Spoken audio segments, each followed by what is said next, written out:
उसको बताया गया था कि ये चाम के जूतों की नहीं रखना, अगर आपने जूते ही रखने हैं तो चाम के नहीं रखना,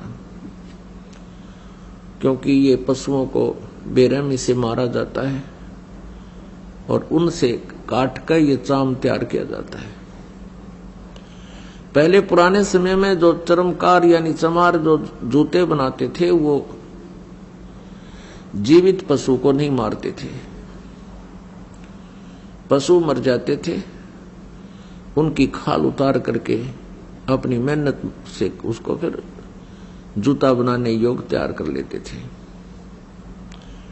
अब वर्तमान की तरह एक एक व्यक्ति 6-6 जोड़ी जूते नहीं रखता था।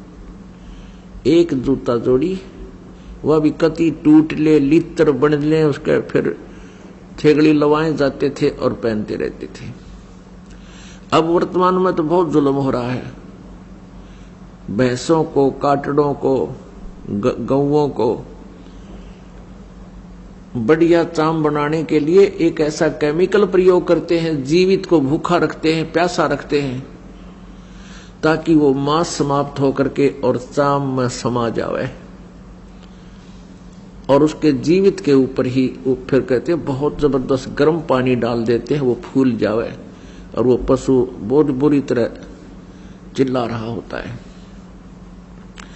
फिर उनको काट दिया जाता गर्दन से और फिर वो बढ़िया जूते बनाए जाते हैं।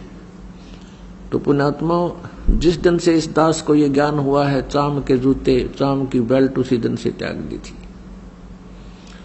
ऐसे ही आप जी को चाहिए कि चाम प्रयोग ही करना बंद कर दो, फिर अपने आप इन जीवों की हिंसा बंद हो जाएगी। मांस खाना बंद कर दो, अपने आप सुधार होना शुरू हो जाएगा। ये बातें कहन सुन से नहीं, ये किसी तरीके से इनका अंत किया जा सकता है। आजकल और अन्य बहुत अच्छे ट्रैक्शन वगैरह के जूते आते हैं, उनको पहन लीजिए। और जैसे मिलिट्री वगैरह में है, वो सरकारी मामला है, गवर्नमेंट का है, वहां आपको दोष नहीं है वो कैसे जूते पहनने को दे। प्राइवेट फिर आप वो नहीं पहनोगे, केवल ड्यूटी के समय वो पहन सकते हो, उसके बाद अपना दूसरे सिंपल चप्पल पहन लो, चाहे हवाई चप्पल, ये भी बढ़िया है। हमने अपने पापों के जो सोर्स हैं उनको खत्म करना है और जो पुण्य के सोर्स हैं उनको बढ़ाना है, तभी हम सुखी होंगे। तो यहां भक्तात्मा, तो उसने नाम लिया, नाम लेते हो ठीक हो गया। और यहां पर आया 1 महीने के बाद ऐसा मोटा हो रहा, आप चालर खूब नु सैर सपटे छक्कर खूब डट कर भोजन पावे, रोटी खावे, ठीक हो गया। 1 वर्ष के बाद उसको फिर तकलीफ एज इट इज होगी और वो फिर रोने लगा, जी मुझे तकलीफ होगी। मैंने कहा अभी क्या बात होगी, भगवान बदला नहीं, परमात्मा वही, ये दास वही। अब जिसने ठीक किया था आज कैसे बीमार हो सकता है? कोई कारण बना होगा, कोई गलती की होगी तूने। ना जी, कोई गलती नहीं करी, रोज भक्ति करता हूं, मंत्र भी करता हूं, जोत जलाऊं हूं, पाठ भी करा दिया।